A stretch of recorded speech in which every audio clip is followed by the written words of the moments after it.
ao nosso ciclo de conferências Diálogos Contemporâneos, que se realiza simultaneamente em Brasília e Campo Grande, no período de 12 de março a 12 de junho.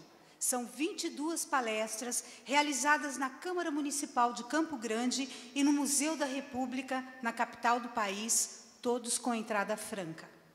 Todas as conferências e debates são gravados e também transmitidos ao vivo via Facebook. Agradecemos aos que vieram prestigiar o nosso projeto e aos que estão acompanhando também pela internet. Aos que já estão acompanhando no Facebook, pedimos que convidem os amigos para que também possam participar. Registramos nossos especiais agradecimentos aos deputados federais Vander Lobé e Zeca do PT, que destacaram emendas parlamentares de execução obrigatória ao Ministério da Cultura para que este projeto fosse realizado. O ciclo de conferências Diálogos Contemporâneos é uma realização da Associação Amigos do Cinema e da Cultura, com a produção executiva de Pedro Hortali e a direção-geral de Nilson Rodrigues. Convido para suas palavras o produtor executivo Pedro Hortali.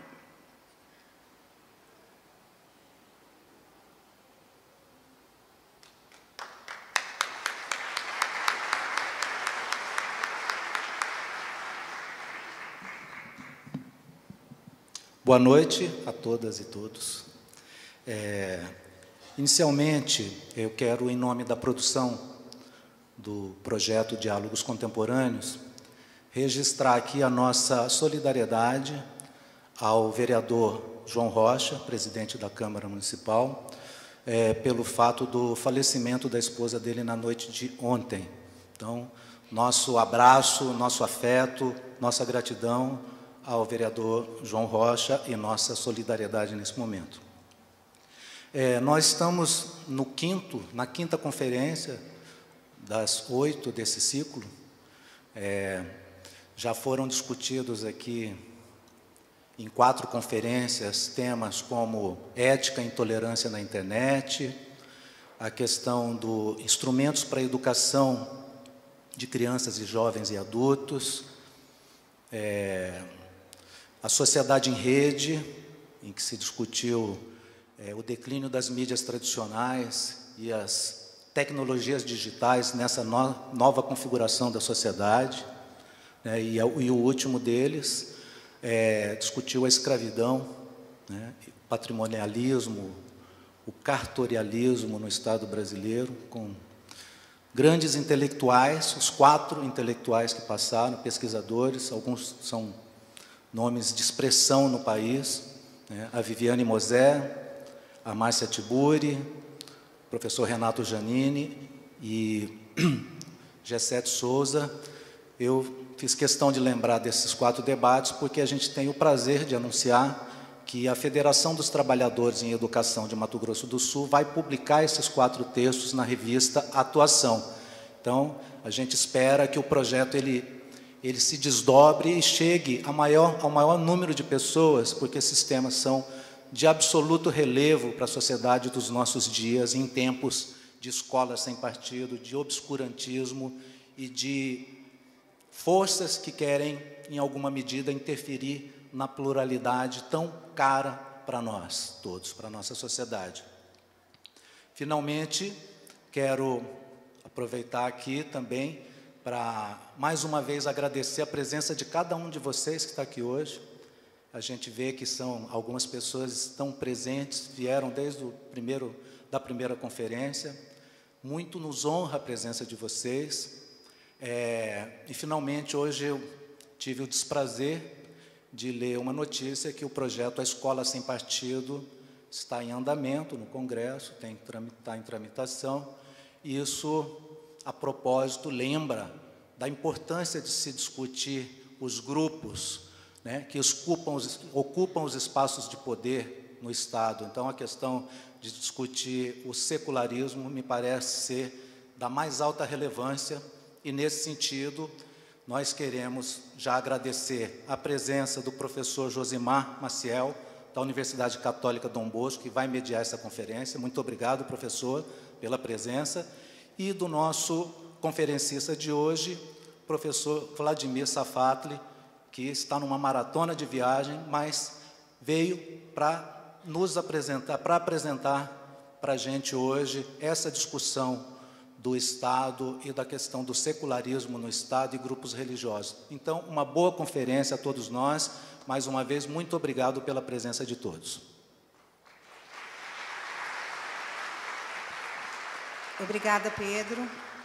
Queremos agradecer também o apoio da FM Educativa 99.9 da Universidade Federal de Mato Grosso do Sul, da FERTEL, Fundação Estadual Luiz Chagas de Rádio e Televisão Educativa, da FETEMES, Federação dos Trabalhadores em Educação de Mato Grosso do Sul, do site Notícias Campo Grande News, do jornal A Crítica, da Padaria Toscano e do Território do Vinho. Convidamos todas e todos para prestigiarem os demais debates que ocorrerão até o mês de junho, sempre às 19 horas e com entrada franca aqui na Câmara Municipal. A programação está nas redes sociais e no material gráfico distribuído na entrada. Antes de iniciar a conferência, informamos que ao final da exposição do palestrante haverá o debate. Aos que quiserem participar, as perguntas deverão ser feitas por escrito.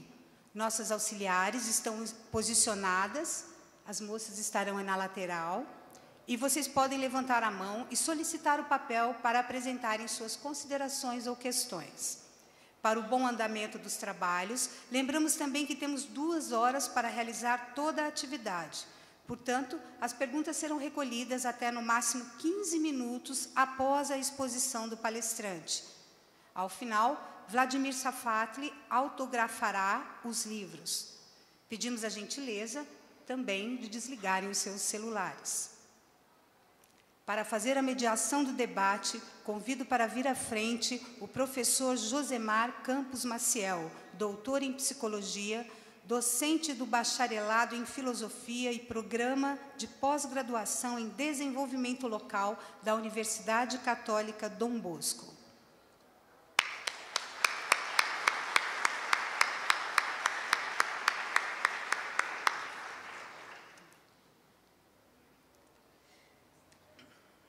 O tema da conferência de hoje é Estado, Igreja e Democracia, Novas Religiões, Teologia da Prosperidade e os Desafios do Secularismo. E para falar sobre esse tema, convido a vir à frente o escritor e professor Vladimir Safatli.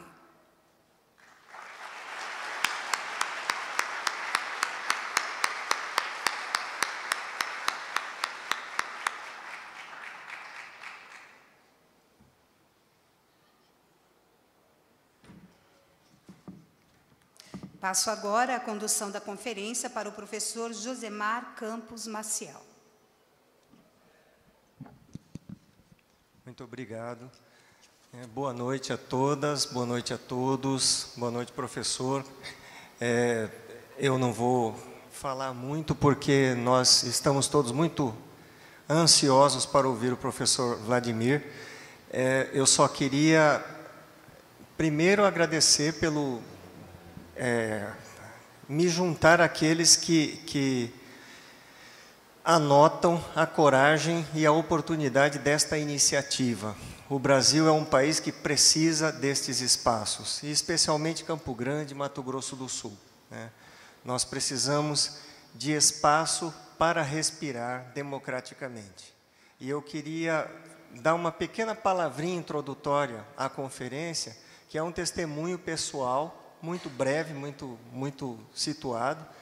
Eu, como professor, já há 25 anos, estou vivendo um momento de muita instabilidade, como, de repente, no Brasil, o chão está sumindo dos nossos pés, por diversos motivos, diversas culpas, diversas conjunturas, e existem movimentos de leituras facilitadoras do que está acontecendo, e existem movimentos de leituras analíticas, um pouco mais detidas, algumas mais a centro, outras mais à esquerda, mas leituras que muito nos honram, que muito nos alegram. Qual é a resposta para o que está acontecendo no Brasil, né? Uma das respostas que a filosofia tem nos dado é voltar aos clássicos, ler um pouco mais, tentar nos aproximar de um mínimo de racionalidade, criar condições para um debate, né? E por isso que eu dizia, é um pouco um testemunho. O professor Vladimir é uma das pessoas que nos mostra que isso é possível no trabalho dele, que eu acompanho há alguns anos, sem muito barulho, um intelectual discreto, e é um intelectual importante para este momento. Não necessariamente, talvez, pelas ideias, porque nem todos nós sejamos tão especializados, mas por esta atitude de se abalar de Paris para São Paulo, para Campo Grande, para vir falar de um problema conjuntural que está afetando o Brasil, como ele se coloca num processo de construção histórica, num processo de busca de uma identidade. Então, eu saúdo o nosso conferencista, saúdo a cada uma de vocês, com uma palavra assim de muito boas-vindas, né? De muita esperança e de muita alegria por poder participar desse momento. Muito obrigado. Professor, a palavra é sua.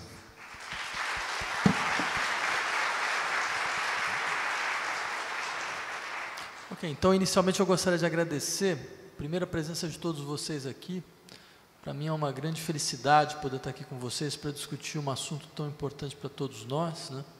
Gostaria também de agradecer o convite que me foi feito pela produção dos Diálogos Contemporâneos, né? Saudar o evento, que eu acho que é um evento da mais alta importância dentro do contexto atual, né? E queria aproveitar o nosso tempo já insistindo, tentando defender com vocês uma tese que pode parecer um pouco contra-intuitiva, né? Mas que, no entanto, ela me aparece como algo muito concreto quando se fala dessas questões, Estado, religião, sociedade, democracia liberal, né?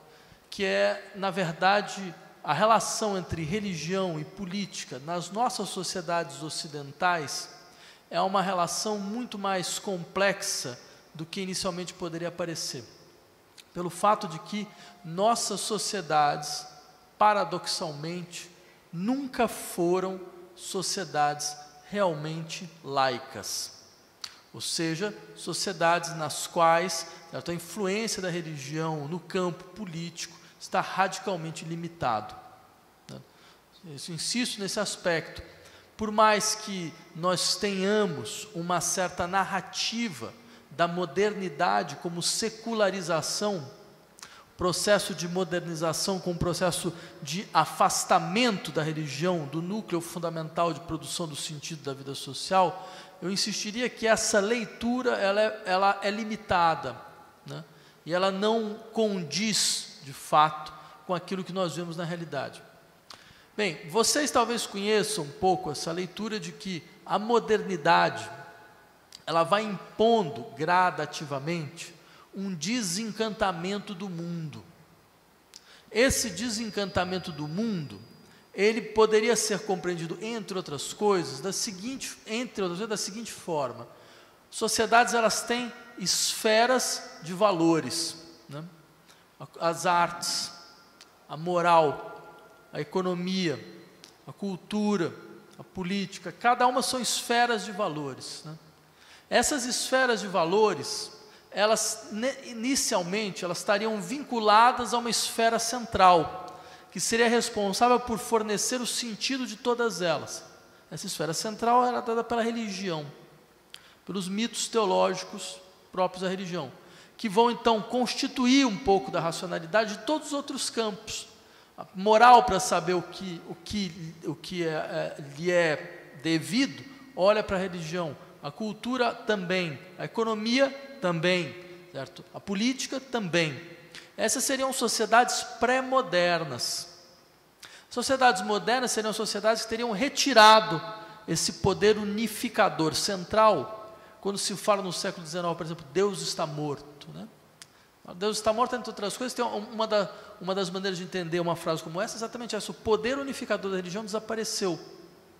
Então, todas essas outras esferas, elas começam a funcionar de forma autônoma, sem ter um poder central ao qual se referir, né? Isso seria próprio das nossas sociedades, né? Então, a política não pergunta mais à religião sobre o que deve ser feito. A economia não se pergunta mais à religião o que deve ser feito, certo? A moral também não, as artes também não, a cultura também não, né? Só que esta leitura, vocês podem encontrar, entre outras coisas, por exemplo, nos trabalhos de sociologia da religião do Max Weber, né? Nas teorias da modernização social do Max Weber, que é um clássico da sociologia. Só que essas leituras, elas não levam em conta quão complexo ainda é a relação entre política e religião nas nossas sociedades. Porque, inicialmente, nós podemos imaginar, relações entre política e religião existem em sociedades que têm forte teor teocrático, né? Ou seja, essas sociedades que têm claramente uma presença do poder religioso, definindo a sua estrutura dos direitos, né? Definindo a sua legislação, como, por exemplo, sociedades como a Arábia Saudita, como o Irã, ou mesmo sociedades onde a função da religião determina uma série de procedimentos que deveriam ser legais, como, por exemplo, Israel, o problema do casamento, a inexistência de um casamento civil, certo? E coisas dessa natureza. Só que a verdade é que nós temos, mesmo nas ditas sociedades que teriam passado por esse processo de secularização, uma presença explícita e implícita da religião. E a implícita é a mais complexa. A explícita, por uma razão evidente, é a mais visível, né? O que é a presença explícita da religião? É a igreja como um ator religioso, como um ator político. Um ator político que define pautas, que define, afinal de contas, no interior do embate social, certo? Algumas pautas fundamentais a respeito da vida de todos, né?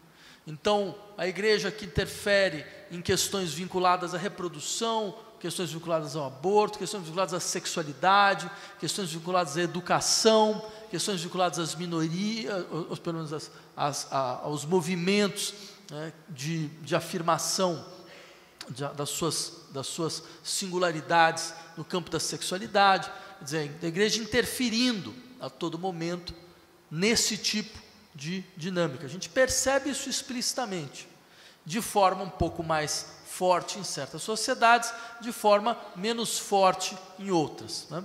A sociedade brasileira, né, ela viu nesses últimos anos uma crescente presença explícita da religião, que não existia de maneira tão evidente, assim, explícita no sentido de pautar, de definir pautas, né, de impedir certos debates, de impedir certas discussões, certo? De generalizar para o conjunto da sociedade preceitos e dogmas que são próprios de alguns grupos religiosos, né? Então, essa é uma característica fundamental, ou seja, você tem modos de vida específicos em certos grupos religiosos, ligados a uma série de questões normalmente vinculadas à vida, morte, sexualidade, que é aquilo que a religião mais trabalha, no final das contas, sexo e morte, né? Quer dizer, entre outras coisas, esses elementos fundamentais vinculados a certas formas de vida vão sendo generalizados pelo poder político da estrutura das igrejas e das religiões, né? A gente está vendo isso de maneira muito evidente no Brasil atualmente, né? Levando em conta, é sempre bom lembrar, a sociedade brasileira conhece atualmente, inclusive, uma presença explícita que ela não conhecia antes. Quer dizer, nunca existiu na história brasileira, certo? Membros de igreja, pastores, padres e coisas assim, que fossem, então, eleitos explicitamente para cargos executivos. Isso é uma novidade no campo nacional, certo?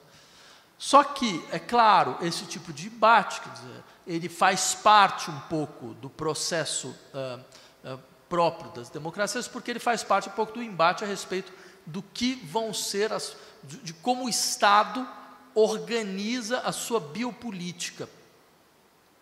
O Estado organizar a sua biopolítica significa como o Estado, então, define a administração da vida e dos corpos, que é um dos elementos fundamentais da política, né? Política não é só uma discussão sobre partilhas de poder, quem ocupará certos cargos, certo? E quais serão esses cargos. Política é também, entre outras coisas, uma questão vinculada a como se administra os corpos, como se administra populações, como se administra a vida e a morte, como se gerencia a vida, em que condições a vida é gerenciável ou não, em que condições os corpos eles podem aparecer ou não, de que forma eles aparecem. Não há nenhum poder que não defina isso, essas questões. E essas questões constituem um núcleo que nós chamamos de biopolítica, ou seja, uma política da vida, uma política que define as formas de administração da vida. Bem, a religião ela interfere nesta biopolítica do Estado, né? Ela entra nesta biopolítica do Estado. Então, a religião ela tem no seu bojo uma biopolítica, porque ela tem no seu bojo um conjunto de decisões a respeito de como a vida deve ser vivida, de como os corpos devem estar presentes no interior da vida social, como os corpos desejantes devem estar presentes no interior da vida social, certo? Como os corpos, não só na sua presença, mas na sua expressão, certo? Eles devem estar presentes, ou seja, até porque há uma articulação profunda entre a moralidade, que de uma certa maneira organiza, certo, certos preceitos legais, e o impacto da religião. Agora eu insistiria num determinado aspecto, porque essa dimensão explícita da presença religiosa, e essa dimensão explícita ela é muito evidente em várias sociedades. É impossível pensar política nos Estados Unidos sem o peso da religião. Haja vista, basta você imaginar uma declaração de ateísmo de um candidato a presidente da República dos Estados Unidos, né? A consequência que isso terá. A Alemanha, ela é governada hoje por um partido que chama Partido Democrata Cristão. Vocês podem falar, mas isso é só um nome. Só que um nome nunca é só um nome, né? Quer dizer, por um determinado momento pode parecer que é só um nome, mas em um outro momento você percebe como essa base religiosa fornece valores que à sua maneira organizam o modelo de intervenção política de certos grupos. Você tem vários países onde, por exemplo, o chefe do governo é chefe da igreja, a começar pela própria Inglaterra, né? Que o chefe do Estado, no caso, né, a rainha, também é representante maior da igreja anglicana, né? Então, tudo isso demonstra, de uma certa forma, como nós estamos longe, mas muito longe, de ter, de fato, colocado a religião fora da política.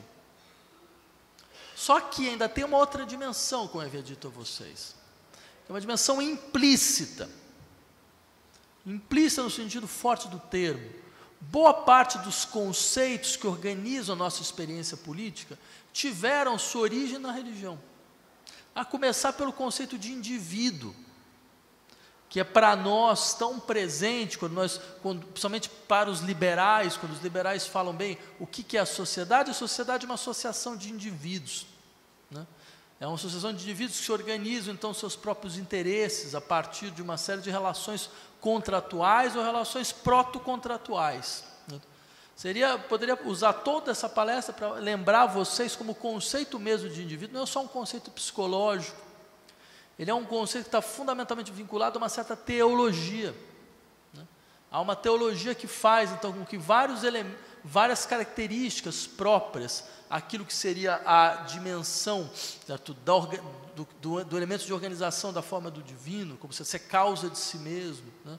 Ter a sua vontade e sua ação em uma relação de imanência, tudo isso vai constituindo um pouco, né, do que significa para nós a nossa ideia de indivíduo, que é um elemento importante, né, dentro do campo político. A nossa ideia de autonomia, né, que é uma ideia tão importante dentro da política, né, porque normalmente nós falamos, bem, a autonomia, ela é o elemento normativo fundamental, certo? Porque ele nos permite fazer a crítica da alienação, né, das sociedades, ou seja, das condições de alienação.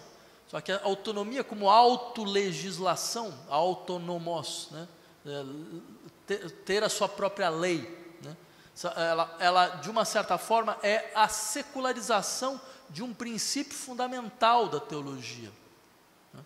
que é essa ideia então de que existe uma diferença entre a vontade, na qual eu sou o meu próprio legislador, e o desejo, na qual eu sou um joguete das minhas paixões, certo? Então há uma distinção fundamental, uma declivagem fundamental, você percebe? Entre a dimensão do desejo e a dimensão da vontade racional. Isso tem uma base teológica profunda, né? Quer dizer, eu poderia aqui passar horas e horas lembrando a vocês a quantidade de conceitos que estão naturalizados entre nós e que nasceram da religião, nasceram de uma certa teologia. O que demonstra, entre outras coisas, duas coisas muito interessantes. A primeira delas é que, bem, a religião produz processos e ideias que acabam ultrapassando a própria religião, se naturalizando no interior da vida social. Segunda ideia que me parece importante dentro desse contexto, é que vocês percebem muito claramente como uma série de noções, com mesmo a noção de universalidade, que é uma noção importante para nós, certo? Quando nós falamos, bem, uma sociedade democrática, uma sociedade que consegue universalizar seus direitos. Qual é essa ideia de universal? De onde ela nasce pela primeira vez? A ideia de que existe uma palavra que pode ser ouvida por todos, e não só por alguns, se não é, por exemplo, com as pregações do apóstolo Paulo, né? Pela primeira vez coloca em circulação de maneira muito clara a ideia de um universalismo. Então, tudo isso demonstra, entre outras coisas, eu volto a insistir, quão complexo é essa relação, quão difícil é essa relação, certo? E quão rica e tensa ela é. Só que, num dado momento, se ela é tão rica e tão tensa, por que, de uma certa forma, nós entendemos que modernização é se afastar da religião, é deixar a religião para trás? Por que isso? Se, afinal de contas, todos esses conceitos que são importantes, inclusive para a nossa própria ideia de modernidade, nasceram no bojo da religião, né? Aí eu insistiria em um aspecto que me parece muito importante, pelo menos dois, né? O primeiro deles, é impossível, de fato, constituir uma sociedade que tenha no seu núcleo uma noção forte de igualdade através de uma maneira muito clara da religião. Esse é um primeiro ponto que eu gostaria de defender com vocês, explicar por quê. Porque, é claro, todos vocês conhecem a solidariedade religiosa, certo? Vocês conhecem em vários setores da religião, sei lá, a igualdade franciscana, né? Dos franciscanos, por exemplo. Então, mas por que de fato essa experiência da igualdade ela se limita no interior do campo religioso, né? Mesmo se em alguns momentos parece que ela está lá presente de maneira muito forte. E segundo, que tipo de poder, de autoridade a religião nos faz naturalizar? A religião ela é uma questão de poder, não só o poder da igreja, mas uma certa ideia de poder, porque ela tem uma relação vertical na sua base, é uma relação entre o divino e a criação, entre o Criador e a criatura. Ela nunca é uma relação horizontal, ela é uma relação vertical. Se ela é uma relação vertical, ela pressupõe um poder. Existe o poder do Criador sobre a criatura, não tem um poder da criatura sobre o Criador, né? Mas que tipo de poder é esse do Criador sobre a criatura? Porque esse poder, aí era o ponto que eu queria chegar com vocês, ele produz consequências em outras formas de poder. Ele produz consequências na forma de poder que está presente na família. Ele produz consequências na forma de poder que está presente no Estado. Ele produz consequências na forma de poder que está presente nas instituições. Essas relações de poder, elas são todas contagiosas, elas se contagiam umas às outras, né? Freud, por exemplo, quando vai fazer sua crítica da religião, insiste muito nesse aspecto. Fala, a religião é uma estrutura de poder, mas é um poder de autoridade. Esse poder, essa autoridade, ela constitui todos os outros núcleos de poder e autoridade, né? Fazendo então com que uma certa forma de relação à autoridade se generalize no interior da vida social. Posso dar um exemplo para vocês. Poder religioso, antes de mais nada, é uma questão de poder pastoral. As figuras do pastor, né, do pastor de ovelhas, aquele que pastoreia, aquele que cuida, né, das suas ovelhas, aquele que identifica o seu rebanho, certo? Isso, principalmente no cristianismo, né, está presente de uma maneira muito forte. O que é esse poder pastoral? O poder pastoral é um poder que nos ampara, que ele tem uma base fundamental, um afeto fundamental é o amparo, certo? Fora dele nós nos sentimos desamparados, nós sentimos desamparados devido à contingência do que nos acontece, devido ao caráter não muito claro dos nossos desejos, devido à incerteza em relação à morte, tudo isso nos desampara. Só que tem um poder que nos acolhe e nos ampara. Nos ampara por quê? Porque ele produz sentido, porque ele dá um sentido.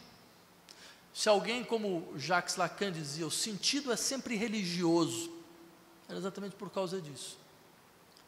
Porque dentro da religião não existe contingência, só a necessidade.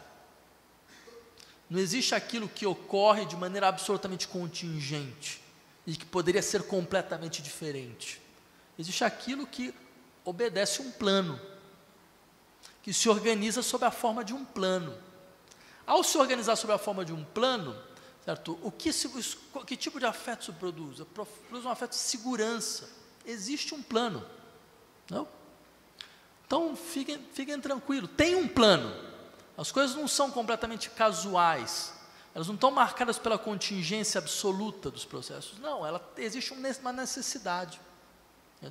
Bem, isto significa, entre outras coisas, que se eu for capaz de responder ao Criador da maneira devida, da maneira correta, certo? Ou seja, se o meu amor por aquele que me criou, certo, for um amor que se expressa de maneira clara, então o amor de quem me criou por mim vai me amparar. Nós estamos dispostos a tudo para acreditar que existe um amor que pode nos amparar.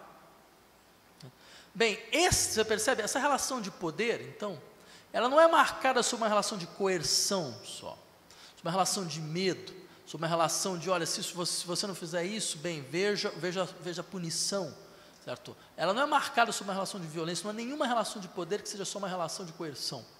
Toda relação de poder é uma relação de amor, e por isso que elas são complicadas. Nesse sentido, nós podemos perguntar, bem, que tipo de sociedade, então, vai ser uma sociedade marcada por esta relação de amparo, de cuidado? Que tipo de relação política é essa? Onde, então, a autoridade, aquele que ocupa o lugar do poder, promete ao outro cuidado, amparo. Se eu prometo amparo a você, se eu prometo cuidado a você, eu preciso também lembrar uma outra coisa. Eu preciso lembrar que se eu não estiver aqui, ninguém vai te amparar. Se eu não estiver aqui presente, ninguém vai ser capaz de cuidar de você. Mas você precisa de alguém que cuide. Por quê? Porque, entre outras coisas, para que exista esse desejo, é necessário um afeto, o medo. Se eu preciso de amparo, é porque eu tenho medo do desamparo, que é algo que me desampara, algo que me produz medo. O medo da violência do outro, o medo da morte súbita, da morte violenta, sem sentido, o medo da vida sem sentido, né? O medo, entre outras coisas, da despossessão, né? Sabe? Lembrem, por exemplo, o livro de Jó, né? Que é uma história de despossessão. Jó era um servo de Deus, né? É um dos momentos mais fantásticos, eu acho, da Bíblia, porque o livro todo é constituído a partir de uma aposta, né? O livro começa assim, bem, Deus encontra o diabo, e Deus fala, olha a minha criação, como ela foi bem sucedida. O diabo fala, não é verdade, Pega, por exemplo, aquele que você acha que é o servo mais fiel, né? Ele é fiel a você porque ele tem tudo, né? Aí Deus faz uma aposta. Eu acho que isso é uma coisa tão fantástica. Deus faz uma aposta com o diabo. Fala, não, então faz o seguinte, pode tirar tudo que ele tem, tudo, só deixa a vida, vamos ver o que vai acontecer. E é o que acontece.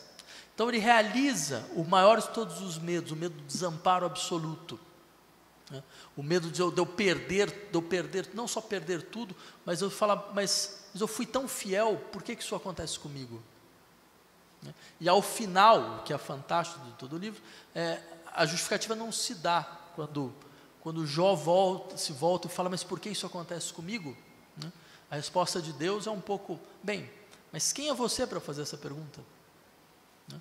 Quando eu decidi, afinal de contas, que o mar ia até aqui, que a terra ia até ali, onde você estava? Quando eu falei para o céu, vai até aqui, né? Quando eu falei para as estrelas, ficam aqui, bem, onde você estava? Então, por que você acha que a sua ciência pode ser comensurável à ciência divina? Então, o que é uma coisa absolutamente interessante, porque trata-se de dizer, em última instância, bem, mais uma vez, o poder vertical, ele é pastoral, no sentido, mesmo quando ele deixa a sua ovelha se desgarrar. Se esse é o caso, então vocês percebam, vamos nos perguntar que tipo de poder político é esse? Que ele precisa então, que ele promete segurança, ele promete amparo, mas ele promete segurança e desamparo por quê? Porque a sociedade precisa ter medo. Se ela não tivesse medo, ela não procurava segurança. Se ela não tivesse medo, ela não procurava amparo. Então o poder, ele tem duas funções. Ele é o bombeiro e o piromaníaco da vida social. Ele é o bombeiro porque ele promete a segurança. Ele é o piromaníaco porque ele vai dizer, olha, mas se eu não estiver aqui, o caos reina. Se eu não estiver presente aqui, só haverá o caos. Então, mas percebam que coisa impressionante. Essa é a base, uma base afetiva fundamental da nossa relação ao poder. O poder nos amedronta, não no sentido dele poder nos violentar pela sua força, no sentido dele sempre lembrar, veja, há um risco se não houver poder. Há violência se não houver poder. Se não existir Estado, se não existir soberania, certo? O que vai acontecer? Tudo que você tem pode ser perdido. Certo? Não há solidariedade natural entre as pessoas, há concorrência e violência. Essa é a natureza humana. Né? Aí sim você começa a ver o que é teologia. Quando você começa a falar em política e alguém começa a falar sobre a natureza humana para vocês. Né? Você fala, não, mas essa é a natureza humana não é assim. Então, ela é uma natureza de conflito, de concorrência, de embate, de egoísmo, certo? De inveja. Então, você percebe? Todas as categorias morais, as mais absurdas que vocês podem imaginar, entram no debate político. Né? Por quê? Porque trata-se de lembrar vocês têm adesão ao poder, porque vocês estão atrás de segurança, porque se não houvesse o poder, todo o medo se generalizaria. Então, ou seja, o medo aparece como um afeto político central. Ele organiza a vida política. Isso tem uma relação profunda com a base religiosa da nossa sociedade. Profunda. E do qual nós nunca vamos nos livrar, se nós não soubermos nos livrar da nossa demanda de amparo e afirmar um certo desamparo. Não tentar anulá-lo, mas afirmá-lo, que é uma coisa completamente diferente. Por outro lado, é sempre bom lembrar, a religião ela tem um elemento constitutivo, mesmo na sua universalidade suposta, ela tem um elemento constitutivo, um elemento fortemente identitário. Ela constitui uma identidade. Ela cria uma comunidade, uma verdadeira comunidade, a partir de iguais. Mas esses iguais, eles precisam excluir alguém para que isso possa ocorrer. Então, na comunidade de fiéis, sempre tem um infiel. Sempre tem aquele que, de uma certa maneira, coloca a comunidade em risco. Coloca a coesão e adesão em risco. Porque a religião é um discurso identitário, de profunda constituição identitária. ela constitui uma identidade, no sentido forte do termo. E mais do que isso, ela dá essa identidade a um caráter político fundamental. Por exemplo, eu posso partilhar uma experiência pessoal. Eu passei alguns meses nos países árabes, logo depois da Primavera Árabe. Né? E uma das coisas muito interessantes, é porque vocês sabem, por exemplo, depois da Primavera Árabe, você teve em países como Tunísia e Egito, a ascensão de grupos religiosos, né? O Enarda, na Tunísia, a Irmandade Muçulmana no Egito. Né? Esses grupos, eles ascenderam depois da Primavera Árabe, não porque a sociedade era profundamente religiosa, no sentido forte do termo, mas porque, por duas razões. A primeira delas é, esses grupos, eles existiam lá onde o Estado não existia. Ou seja, eles davam assistência social lá onde ninguém dava amparo. Se você tinha escritórios da Irmandade Muçulmana na periferia do Cairo, se você tinha seu filho estava doente, você não conseguia vaga no hospital, o que você fazia? Você ia no escritório da Irmandade Muçulmana. O cara ia, pegava o telefone, ligava para o hospital, procurava aqui, achava um lugar, resolvia o seu problema. Um pouco o modelo que as igrejas evangélicas têm nas periferias das grandes cidades brasileiras. Elas dão assistência lá onde o Estado não existe. E é claro que a relação vira uma relação profunda, porque quando você precisou, a igreja estava lá. Né? Só que, percebe, isso é uma discussão sobre modelos de assistência social com forte consequência política. Não uma questão de adesão religiosa. É outra coisa, completamente diferente. Só que tinha um outro elemento também muito interessante, né? Que eles atuavam dentro de comunidades e grupos que tinham um sentimento profundo de desrespeito e de humilhação. Por questões econômicas, muito pobres, e também pelo fato, os países árabes se sentem humilhados em relação ao Ocidente, sobre vários e vários aspectos. Então, o que a religião fornecia? Um discurso da força e da redenção. Um discurso da guerra e da luta. Não, você é muito importante, você estava em luta contra uma série de coisas, você venceu. Entendeu? Então, um discurso do heroísmo, dentro de uma vida arrebentada. Né? E um discurso, então, da guerra. Nós estamos em guerra, ou seja, que fortalece os laços comunitários. Um discurso do orgulho. Certo? Você foi escolhido. Para pessoas que estavam completamente destroçadas do ponto de vista social. Agora, é claro, esse discurso do orgulho, esse discurso da força, pressupõe a constituição de um corpo social, de uma comunidade. Esse corpo é um corpo unitário, é um corpo orgânico, é um corpo só. Esse corpo orgânico, para ele se constituir, ele sempre espelhe para fora, né? Aquilo que de uma certa maneira não constitui a base dessa experiência unitária. Então, esse elemento nós sabemos presentes na nossa sociedade, a todo momento retornando, essa figura do corpo orgânico unitário, né? Que pode não ser agora da comunidade religiosa, mas é da nação, mas é do Estado, né?